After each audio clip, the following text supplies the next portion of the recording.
Ojo lali subscribe.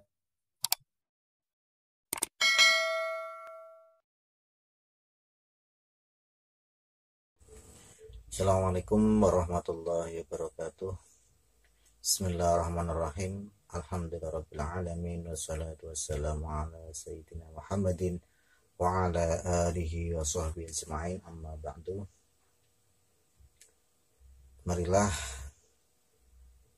kita lanjutkan pelajaran Mabadi'ul Fiqhiyah, yaitu tentang perkara-perkara yang membatalkan sholat. Sebelum kita mulai belajar, marilah kita hadiah Fatihah dulu ditujukan kepada baginda Rasulullah SAW, kepada para mu'alif, pada pengarang kitab Mabadi'ul Fiqhiyah, ila hadratin Nabi Mustafa Muhammadin sallallahu alaihi wasallam wa ala alihi wa ashabihi wa dhurriyyatihi wa ansarihi. Sya'ulillahi lahumul Fatihah. A'udzu billahi minasyaitonir rajim. Bismillahirrahmanirrahim. Iyyaka na'budu wa iyyaka nasta'in. Ihdinas siratal mustaqim. Shiratal ladzina an'amta 'alaihim ghairil maghdubi 'alaihim waladdallin. Amin. Summa ila mu'allifil kutub allati ta'allamnaha wa 'allamnaha. Susun mu'allif hadzal kitab. Nafa'anallahu bi'ilmihi. Al-Fatihah. A'udzu billahi minasyaitonir rajim. Iyyaka na'budu wa iyyaka nasta'in. Ihdinas siratal mustaqim. Shiratal ladzina an'amta 'alaihim ghairil maghdubi 'alaihim waladdallin. Amin. Bismillahirrahmanirrahim. Mubtilatus sholati utawi pira-pira perkara kang batalake salat. Mubtilatus sholati utawi pira-pira perkara kang batalake salat.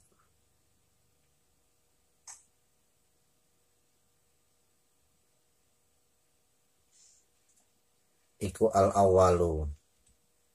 Iku al-awwalu utawi kang awal. Iku al-awwalu utawi kang awal. Iku al-kalamu guneman. Iku al-awwalu guneman al-amdu kang nejo. Liqaulihi sallallahu alaihi wasallam, karena dawe Rasulullah sallallahu alaihi wasallam. Inna hadhi sholata, setuhune iki salat. Inna sholata, setuhune iki salat, iku yasluhu, iku la yasluhu ora patut. Iku la yasluhu ora patut fiha ing dalem hadhi sholat apa syai'un suwiji-wiji. Apa syai'un suwiji-wiji. Min kalamin nasi, saking gunemane manungsa. Min kalamin nasi, saking gunemane manungsa. Innama huwa, angin pestine utawi kalam. Innama huwa, angin pestine utawi kalam, iku at-tasbihu tasbih. Iku at-tasbihu tasbih. Wat takbiru lan takbir. Wat takbiru lan takbir. Wa qiraatul qur'ani lan maca al-Qur'an. Wa qiraatul qur'ani lan maca al-Qur'an. Perkara yang membatalkan sholat yang pertama adalah berkata, berbicara dengan sengaja. Seperti dawuh Rasulullah, inna hadhihi sholata ya la yasluhu fiha syai'un min kalamin nas. Sesungguhnya dalam sholat itu tidak patut bagi seseorang untuk berbicara, karena di dalam sholat itu hanya ada kata-kata tasbih, takbir, dan membaca Al-Quran.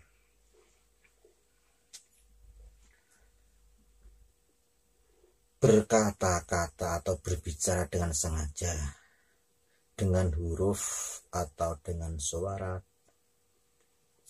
disengaja, yaitu perkataan yang memberikan kefahaman ataupun tidak memberikan kefahaman sekalipun satu huruf.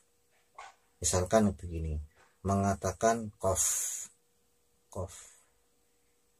atau ain, karena dalam bahasa Arab itu qaf itu artinya singkatan, qaf itu artinya wikoyah, ataupun kata-kata itu misalkan begini, ada seseorang melakukan sesuatu, dia itu ingin memberikan peringatan kepada orang tersebut, misalkan dalam sholat bilangnya begini, maka ya batal, karena akan memberikan faedah kepada yang dituju tadi.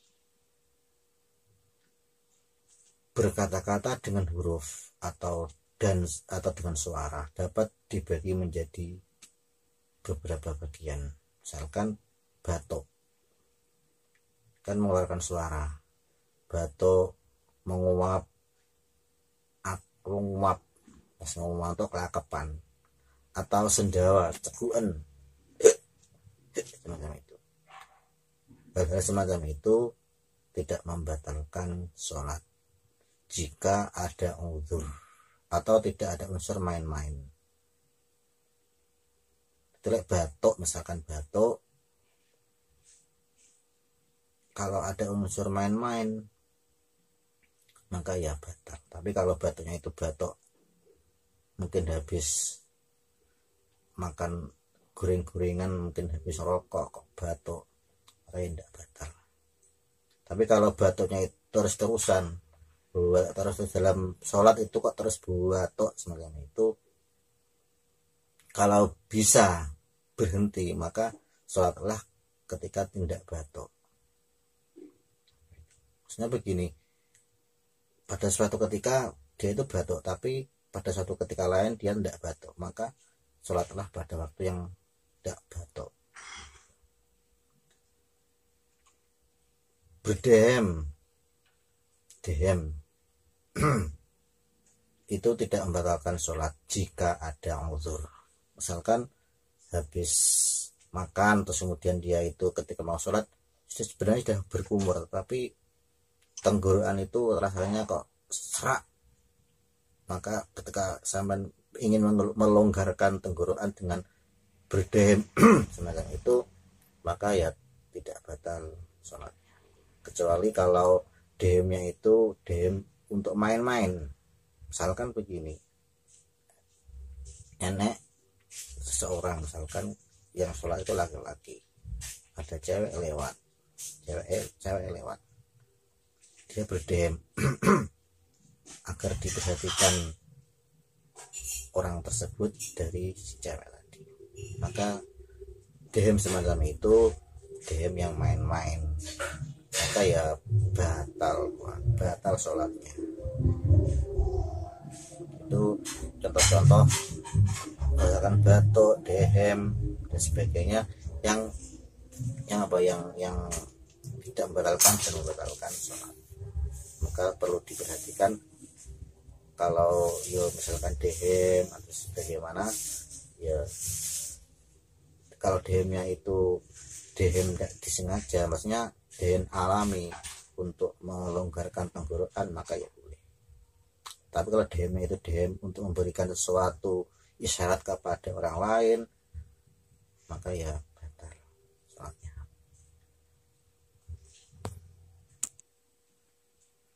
Asani utawa kaping pindho. Asani utawa kaping pindho iku al-amalu penggawe, iku al-amalu penggawe al-kasiru kang akeh. Iku al-kasiru kang akeh. Liqauli sallallahu alaihi wasallam, karena dawuh Rasulullah sallallahu alaihi wasallam, fi masil haso ing dalem gepok krikil. Ingkung ta lamun ana sapa sira, ingkung ta lamun ana sapa sira iku fa'ilan wong kang lakoni, famaratan mongko saambalan, wahidatan kang siji. Wahidatan kang siji. Perkara yang membatalkan sholat yang kedua adalah bergerak secara banyak. Bergerak secara banyak, maksudnya bergerak melebihi 3 gerakan. Itu. Karena Rasulullah pernah bersabda ketika beliau itu menyentuh kerikil, dia memberikan praktek dan beliau menyentuh kerikil, menyentuh semacam ini, maka sudah dihitung 1 gerakan. Maka ketika nanti tangan itu kembali ke posisi awal, maka sudah dihitung 2 kali. Macam itu. Jadi misalkan sholat, ketika kita mau menyentuh dahi misalkan ini sudah dihitung 1 kali, kemudian turun lagi sudah 2 kali. Maka kalau pergerakannya itu dalam satu rukun kok melebihi dari gerakan 3 kali, karena banyak itu hitungnya adalah 3, melebihi dari 3, maka sholatnya dianggap batal.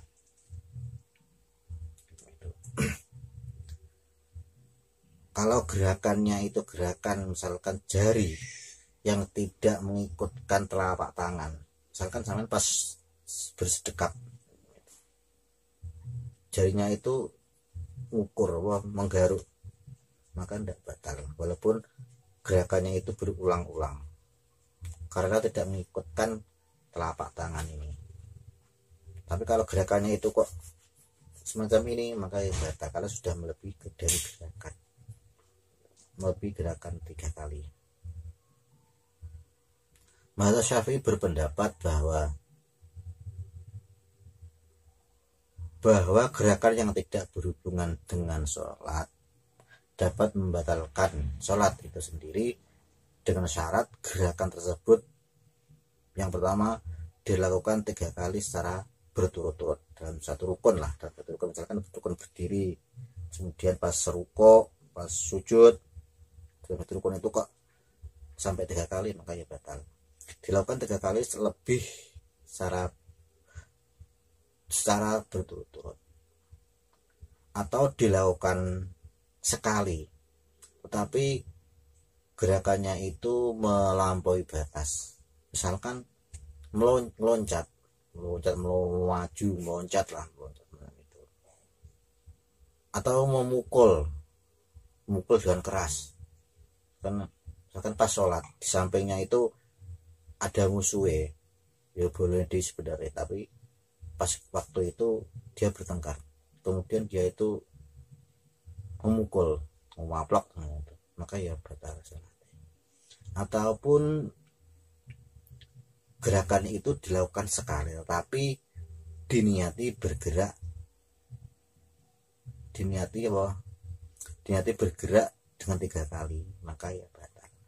Atau dilakukan sekali tapi tujuannya itu ya mempermainkan sholat, walaupun cuma sekali tapi dilakukan secara mempermainkan sholat, maka batal sholatnya.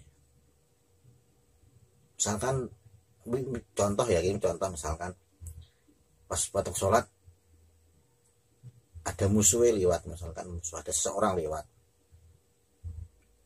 ataupun siapalah misalnya itu, dia itu bergerak 1 kali dengan mengacungkan jempol, mantap, nah ya batal.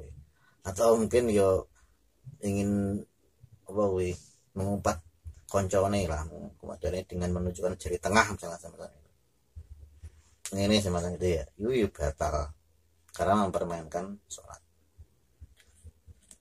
Apabila tidak sesuai dengan ketentuan di atas seperti bergerak sekali atau 2 kali atau 3 kali secara terputus-putus, atau gerakan 3 kali hanya dengan memakai anggota tubuh yang ringan lah, seperti kelopak mata misalkan, atau lisan, atau kemaluan, atau jari, maka tidak membatalkan sholat asalkan gerakannya itu tidak dimaksud untuk mempermainkan atau meremehkan sholat.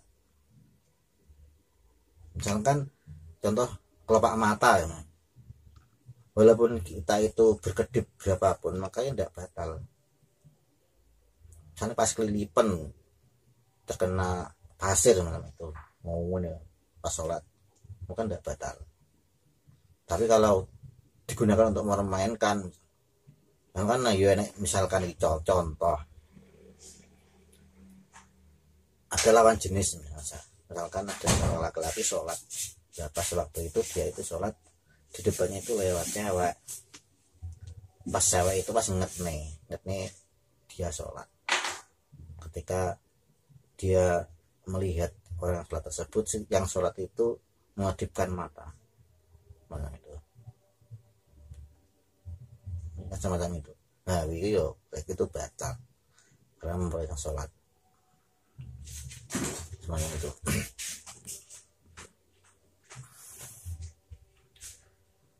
Asarisu utawi kang kaping telu, asalisu utawi kaping telu iku wal kohwatu lan guyu latah-latah. Wal kohhatu lan guyu latah-latah. Wa misluhalan iku padane kohkoh. Al buka utawi nangis. Saya ulangi, wa misluhalan iku padane kohkoh guyu latah-latah. Al buka utawi nangis. Wal aninu lan ngerinteh-ngerinteh. Wat tanah nuhulan dehem-dehem. Indzuhara lamun pertelo mindzalika saking mengkono tanah nuh, mindzalika saking mengkono tanah nuh apa harfun huruf lahu kang iku kedue huruf maknan utawi makna au harfani utawa huruf loro au harfan utawa huruf loro wa illam yakun senajan ora ana iku lahuma kedue harfani apa maknan makna. Perkara yang membatalkan sholat yang ketiga adalah tertawa secara terbahak-bahak, guyu latah-latah, guyu secara terbahak-bahak, maka ya batal sholatnya. Misalkan ada suatu kejadian di mana orang itu bisa tertawa, dia guyu semacam itu, maka ya batal sholatnya. Kecuali kalau cuman senyum tok, maka ya dapat senyum mesem. Begitu juga perkara yang batalkan seperti tertawa secara terbahak-bahak adalah nangis ataupun merintih ataupun dehem apabila jelas, misalkan nangis gurung macam itu, maka secara otomatis batal sholatnya. Ar-rabi'u yang kaping 4 iku al-aklu mangan wa syurbu lan ngombe hamdan kelawan nejo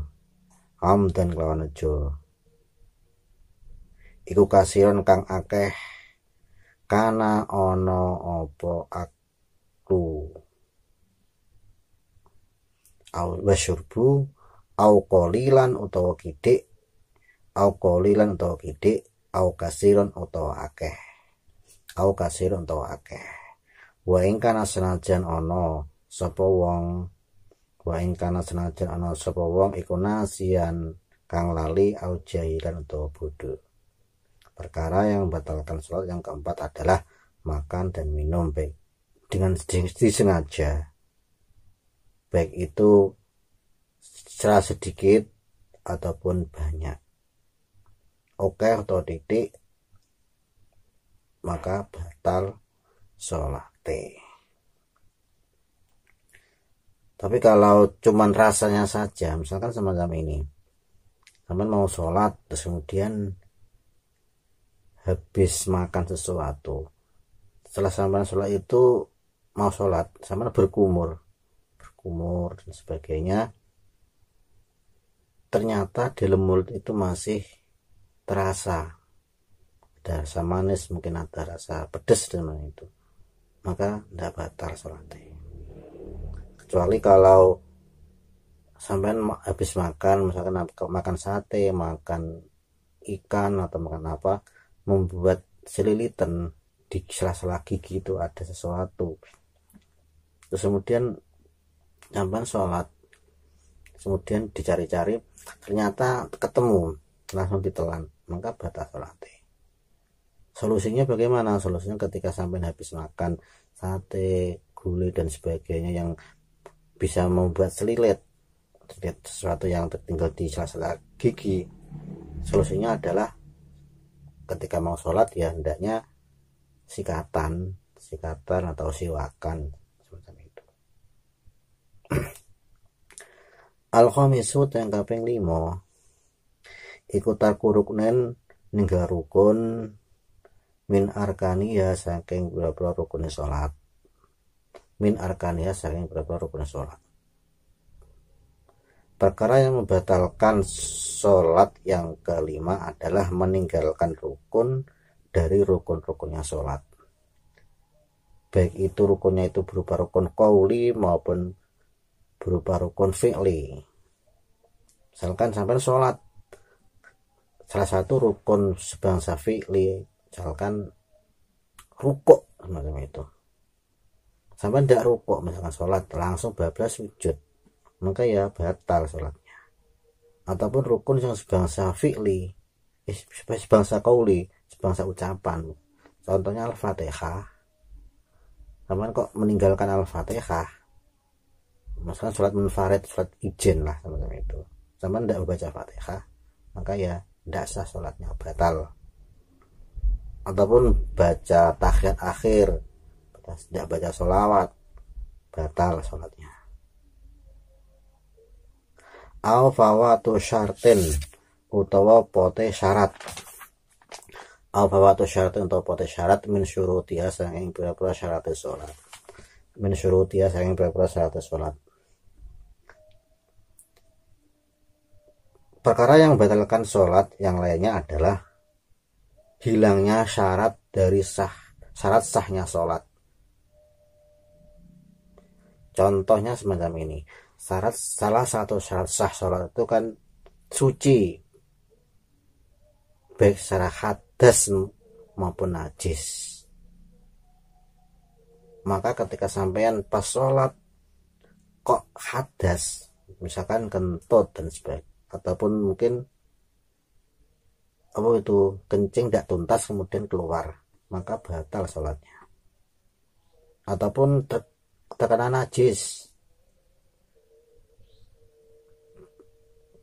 pas sholat ada najis terkena di tubuh kita, nah itu maka ya batal sholatnya, karena syaratnya sah sholat adalah suci dari hadas maupun najis.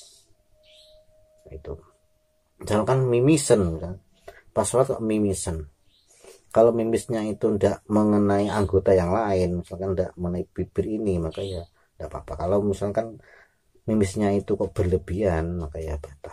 Ataupun misalkan bisulen, udunen, atau gudiken lah semacam, atau nanahan semacam itu. Kalau sampai sengaja untuk pencet, terus kemudian keluar darah ataupun nanah, maka batal sholat. Tapi kalau sudah berusaha untuk mungkin ditutupi dan sebagainya, kemudian kok tetap keluar, tapi kalau sedikit tidak batal, tapi kalau banyak keluarnya yo batal. Salah satu contoh lagi syarat sah sholat itu kan menutup aurat, maka suatu ketika auratnya itu terbuka, maka ya batal sholatnya. Misalkan begini contoh, pas sholat ada angin kencang terus kemudian mukena ataupun sarungnya itu tersingkap, mumbul terus kemudian membuka auratnya, mungkin ngumpulnya itu sampai di atas lutut semacam itu. Kalau tidak ditutup secara langsung, pas ngono kuwi kok tidak ditutup secara langsung, maka batal. Tapi kalau sampean biarkan saja tetap terbuka, malah mumpung enek angin ben esis jero ini ben esis ben terkena angin sama tok terus kemudian terbuka auratnya, otomatis sholatnya yo batal. Salah satu lagi contoh dari perkara yang membuat syarat sah sholat, yaitu menghadap kiblat. Maka ketika sampai sholat kok berpaling dari kiblat, secara otomatis sholatnya juga batal. Ada lagi syarat sahnya sholat, yaitu mengetahui waktu sholat, melakukan sholat pas pada waktunya. Misalkan waktu sholat zuhur itu jam 12:30, terus sampean sholat kok jam 11, otomatis sholat sampean yo batal, yo ndak dianggap sebagai sholat zuhur karena tidak masuk pada waktu sholat.